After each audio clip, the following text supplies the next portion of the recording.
ప్రస్తుతం మనతో పాటు ప్రముఖ ఆధ్యాత్మికవేత్త, జ్యోతిష పండితులు, దత్తాత్రేయ గణపతోపాసకులు, అమ్మవారి సేవకులు మురళీధర్ శర్మ గారు ఉన్నారు. గురువు గారితో మాట్లాడదాం. మహాదేవ నమస్కారం గురువు. హర హర మహాదేవ్. ఈ జూలై నెల 2026 మీనరాశి వల్ల పరిస్థితి ఏంటి గురుగారు? మరి ఏలినాటి శని తీవ్రత ఈ మాసం వీళ్ళ మీద ఏ విధంగా ఉంటుందంటారు? ప్లస్లు మైనస్లు ఏ విషయాల్లో ఎక్కువ జాగ్రత్తగా ఉండాలి? మీనరాశి అనగానే గత 2022 ఆగస్టు సెప్టెంబర్ నుండి 2023 24 25 26 మే దాకా కూడా సంచలనాలే వీరి జీవితంలో. ఒక్కొక్క రోజు ఒక్కొక్క అనుభవం వేలడాలే, మామూలుగా లేవు.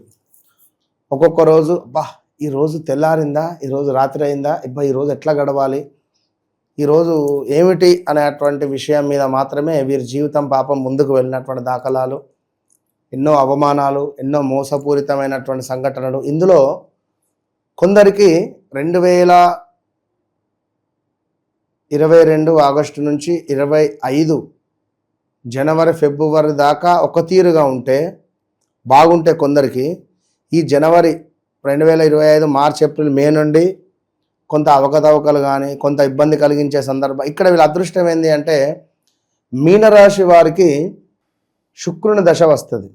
ఎవరైతే మీనరాశి వారు ఉంటారో, శుక్రుడో వీరు జన్మించిన సమయానికి, లేదా ఏదైనా గ్రహము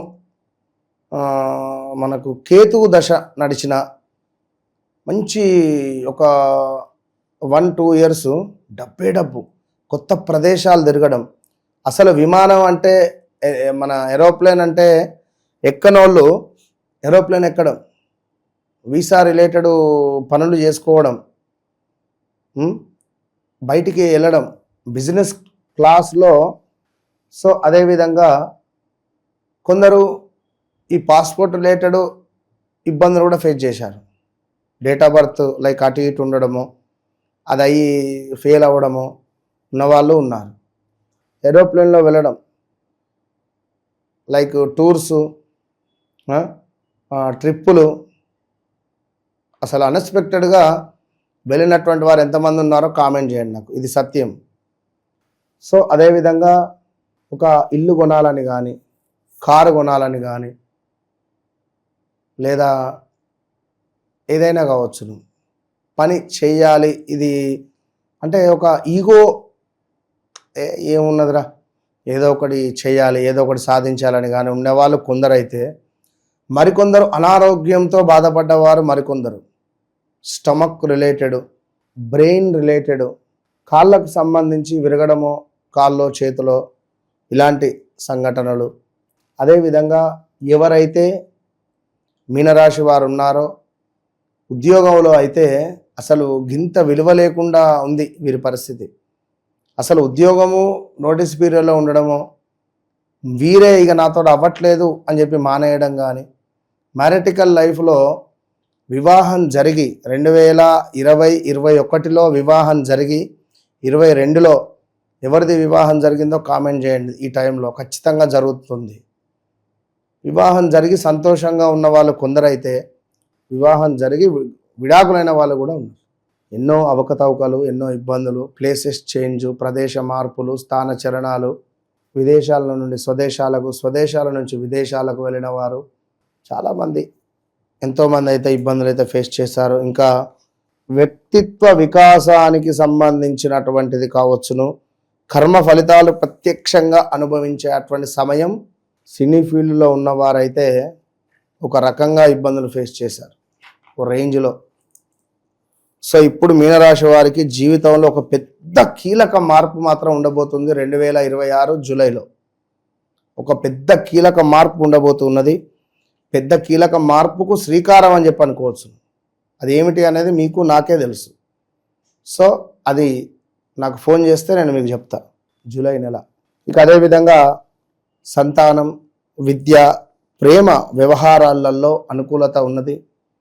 సో పెట్టుబడులలో కొంత తెలివితేటలతో పెట్టుబడులు పెట్టడం ద్వారా ముందుకు వెళ్ళేటువంటి పరిస్థితి కనబడుతున్నది ఈ యొక్క మీనరాశి వారికి. వివాహ విషయంలో తగు జాగ్రత్తలు తీసుకోండి. ఏ సంబంధం వస్తే ఆ సంబంధాన్ని ఒప్పుకొని రేపు మళ్ళీ గురువు ఆరోభావానికి వెళితే గొడవలు ఏర్పడతాయి. ఎవరైనా ఈ మీనరాశి వారికి అగ్నితత్వ రాశులకు సంబంధించినటువంటి వారిని వివాహం చేస్తే ఇబ్బందులు ఎదురవుతాయి. సో తప్పకుండా కూడా ఓపికగా ఉండే ప్రయత్నం చేయండి. ఎంత కష్టపడినా కూడా ఫలితం రావట్లేదు అని అనుకునేటువంటి వారికి ఫలితం వచ్చేటువంటి నెల ఈ నెల. మంచి పేరు ప్రఖ్యాతలు ఒక్కసారిగా పెరగడం కావచ్చును. కుటుంబము ఆస్తి వ్యవహారాలు, ఆస్తి పంపకాలు, అన్నదమ్ములకు సంబంధించిందో ఆస్తి పంపకాలలో ఒకరికొకరు అన్యాయం చేసుకోకుండా న్యాయంగా ఆస్తి పంపకాలు చేసుకోండి.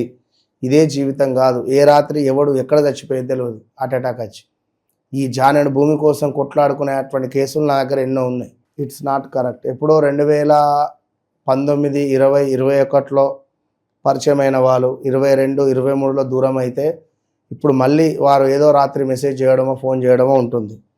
గృహంలో మార్పు ఆలోచనలు వచ్చేటువంటి పరిస్థితి కూడా ఉంది. ఈ యొక్క మీనరాశి వారికి ఇల్లు మార్చుదామా, ఇల్లు కొందామా, గృహంలో ఏమైనా రిపేర్లు చేపిద్దామా, కొంత ఇలాంటివి కూడా ఉంటవి. సో ఇదే సమయంలో ఎవరైనా వాస్తురీత్యా మీ ఇంటికి రావడమో ఇది కూలగొట్టండి లేదా ఇది అది చేయండి అని చెప్తే నన్ను ముందు అప్రోచ్ కండి సెకండ్ ఒపీనియన్గా. అది అవసరమైతేనే చేస్తురు. మొన్న ఒకరు ఇట్లనే ఇంట్లో మాకు సమస్యలు ఉన్నాయి అసలే బాగాలేదంటే వెళ్ళి అయితే వాళ్ళు కిచెన్లో మన ఇదేంది బ్లూ కలర్ వేసి పారేసారు. ఆ కిచెన్లో బ్లూ కలర్ వేస్తారా? అది శని కలరు. ఆ కిచెన్కు అధిపతి ఎవరు? కుజుడు. మీరు ఈ దిశలో ఈ కలర్ ఎందుకు వేశారు అని చెప్పి వారికి ఒక స్టిక్కరు అక్కడ అంటుపెట్టి వారికి అక్కడ పాజిటివ్ వైబ్రేషన్ ఉండే విధంగా ఒక చిన్న రెమెడీ చెప్పడం జరిగింది. మరొకటి బెడ్రూమ్లో థిక్ రెడ్ కలర్ వేసేసారు. నిద్ర ఎందుకు పడుతుంది? ఉంటాయి కొన్ని. సో ఈశాన్యంలో రెడ్ కలర్లు కానీ ఇలాంటివి ఏం చెయ్యొద్దు. కొన్ని ప్రకృతికి సంబంధించి పంచభూతాలు అనేటువంటివి ఊరికే లేవు. సో తప్పకుండా వాటి వైబ్రేషన్ అనేటువంటిది ఖచ్చితంగా ఉంటుంది. కనుక వ్యక్తిగత జాతక రీత్యా మీ ఇంట్లో కానీ మీ ఒంట్లో కానీ మీకు సంబంధించిందైనా కూడా ఎలాంటి ఇబ్బందులు ఉన్నా కూడా ఖచ్చితంగా నన్ను కలవక ముందు నన్ను కలిసిన తర్వాత అనేటువంటిది మీకు ఖచ్చితంగా ఒక మైలు రాయి అనేటువంటిది ఉంటుంది. బండ్ల గణేష్కు గబ్బర్ సింగ్ ముందు ఎట్లనో గబ్బర్ సింగ్ తర్వాత ఎట్లనో నన్ను కలవక ముందు నన్ను కలిసిన తర్వాత అనేటువంటిది మీ జీవితంలో ఇది 100కు 200% నేను చెప్పే మాట. ఎందుకంటే చాలామంది మోసపోతున్నారు. అది ఏ రకంగా అనేది ఇప్పుడు ఇది చెప్పినా బాధనే మళ్ళీ. సో తప్పకుండా మీరు మీ వ్యక్తిగత జాతకానికై మాట్లాడండి. కలవడము అంటే అందరూ చాలామంది వస్తున్నారు.